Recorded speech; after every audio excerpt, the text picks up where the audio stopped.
Este é um guia eleitoral pessoal, é uma tentativa de publicizar, divulgar a minha opinião sobre as eleições na Paraíba e no Brasil em 2014,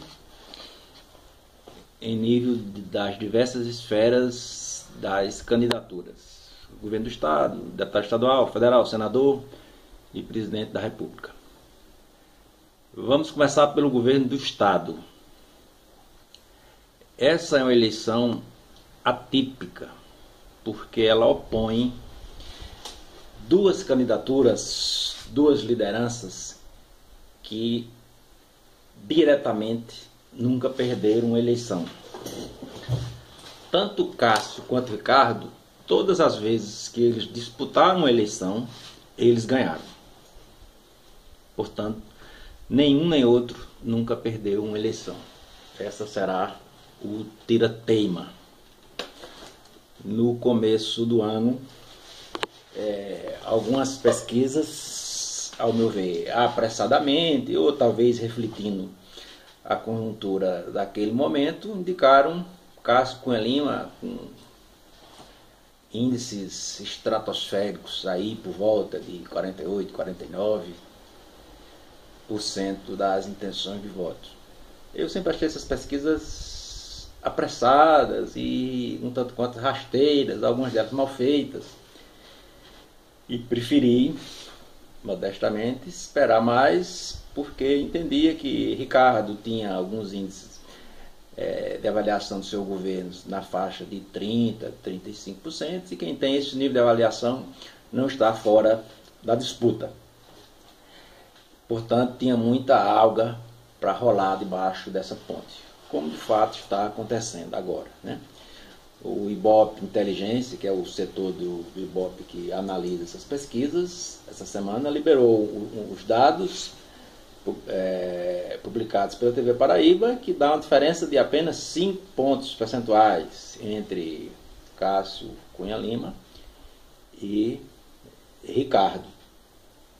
Cássio com 42 e Ricardo com 37, Vitalzinho com 4 pontos alguma coisa, e juntando mais o Fábio, mais o candidato do PSOL e do PSTU, 2, 3% por aí.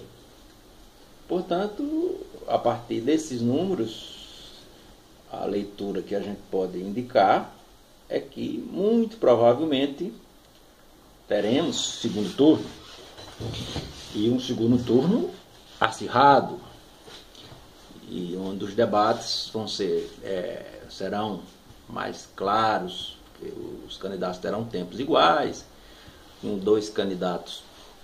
A moldura do debate é mais clara e é possível você comparar gestões. Na minha opinião, Cássio não tem muita moral para cobrar de Ricardo o que ele, Cássio, não fez em 6 anos e quer que Ricardo tenha feito em 3 anos. Lembremos que Cássio foi governador durante um mandato e meio, portanto 6 anos. Ricardo está concluindo o seu 3º ano de mandato. Se a gente somar o período de governo do núcleo político ali em torno da família Cunha Lima, eles passaram no poder, no governo, em torno de 12 anos, somado aí o tempo de Ronaldo, Cícero e o próprio Cássio. Na outra banda, o núcleo do PMDB também passou algo próximo disso no governo. Se juntar o período de Mariz, Maranhão, uma parte do mandato de Roberto Paulino, bate também nesses 10, 12 anos por aí. Portanto, Ricardo é o novo núcleo de poder no governo. Ele tem, portanto, um discurso de inovação que tem terra nos pés, tem sentido, ainda que a personalidade dele tenha problema aqui e ali, certo grau de vaidade em escala estratosférica, alguns rompantes de autoritarismo ali e aqui, mas ele é reconhecidamente um sujeito honesto e trabalhador. pode discordar dele aqui ou ali, e eu conheço bem, porque o PSB paraibano é uma costela do PT, ele veio todo de dentro do PT. E eu entrei no partido em 81, em fevereiro de 82, então conheço esse pessoal todo, inclusive Ricardo, né? Então esse núcleo todinho, ele veio todo do PT, o presidente estadual, o Edvaldo Rosas, que foi presidente do Sindicato dos Trabalhadores da UFPB, o Ronaldo Barbosa, que é professor e foi fundador e veio daquele núcleo histórico do Sintep, juntamente com Agamenon Vieira e outras figuras, Chico Lopes e outras figuras que passaram e foram formadas no Sintep, Sindicato dos Trabalhadores em Educação do Estado da Paraíba. A própria Estela Isabel foi candidata a prefeita de João Pessoa, esse núcleo todinho veio de dentro do PT. Daí não ter muita estranheza essa aliança do PT com o PSB, provocada em boa parte pela atitude de Vitalzinho, que, para usar uma expressão popular, correu com a rabichola nas vésperas do registro da candidatura.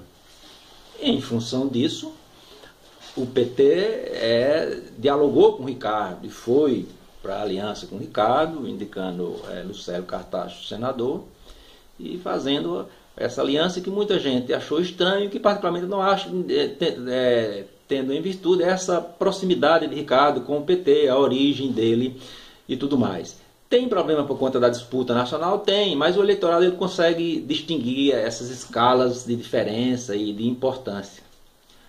Um outro problema que precisa ser colocado, ainda comparando Cássio e Ricardo, é que Cássio coloca certas coisas que são de disputa eleitoral, sem sentido. Eu vou dar dois exemplos. Um diretamente colocado por Cássio e outro colocado pelos funcionários públicos, que não tem o menor sentido. Cássio acusou Ricardo, por exemplo, de estar fechando escolas. Lorota, demagogia. Ricardo não fechou escolas. Ricardo otimizou o uso de certos espaços físicos. Nós tínhamos escolas em Patos, em João Pessoa, com 30, 40 alunos e quase o mesmo número de funcionários dentro da escola. Certo? Escolas mal aparelhadas e abarrotadas de funcionários. E próximo, a menos de 500 metros, 1000 metros, você tinha uma outra escola mais aparelhada que comportava todo mundo. O que foi que Ricardo fez? Pegou esses funcionários e esses estudantes e transferiu para essas escolas mais aparelhadas, inclusive para que os funcionários pudessem trabalhar mais, porque você tinha uma proporção funcionário-estudante de 1 para 1. Então foi isso que Ricardo fez. Ele não fechou nenhuma vaga, até porque a lei não permite isso, né? Um outro exemplo que a gente pode ter é o caso dos agentes fiscais. Ricardo fechou alguns postos e colocou os agentes fiscais para ir trabalhar na rua, que é onde os agentes fiscais de fato conseguem aumentar a arrecadação do Estado. Não se aumenta a arrecadação do Estado trancado numa sala com ar-condicionado, né? E de fato essa medida se mostrou correta. Tanto é que a arrecadação do Estado subiu. Então, esse é um debate, estou citando apenas 2 exemplos aqui, que vai ser travado no segundo turno, que muito provavelmente, repito, vai ocorrer, de uma forma mais clara. E Ricardo tem uma embocadura de discurso, tem mais argumentos, tem mais terra nos pés, porque eu repito, ele está aí só há 3 anos e alguma coisa, certo? Cássio passou 10, 12, o núcleo Cunha Lima, o núcleo do PNDB é a mesma coisa.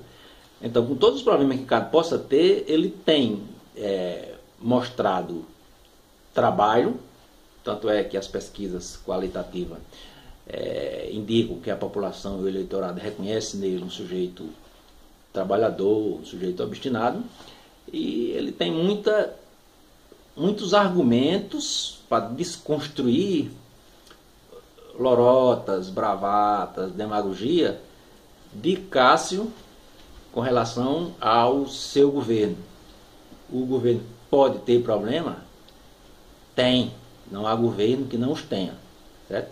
No entanto, o discurso de Ricardo tem mais bala na agulha, tem mais fecho de mola para sustentar certos supapos em uma direção mais mais adiante para um segundo mandato, ele tem argumentos para solicitar do eleitorado essa nova chance, esse novo segundo mandato. O que Cássio não tem e que o Vitalzinho também não. O Vitalzinho, a candidatura nasceu morta, ensanduinchada, numa polarização entre Ricardo e Cássio, que acabou por aniquilar qualquer possibilidade de uma candidatura que tivesse um sentido novo no Estado. Então ele ficou ali patinando nos 4, 5%, vai ser uma pessoa importante no segundo turno, e para o próprio PMDB talvez seja muito melhor uma reeleição de Ricardo, porque daqui a 4 anos você zera o processo. Uma provável eleição de Cássio, que eu acho difícil, os horizontes apontam para 8 anos de mandato, que era muito tempo para uma perspectiva de poder almejada pelo PMDB.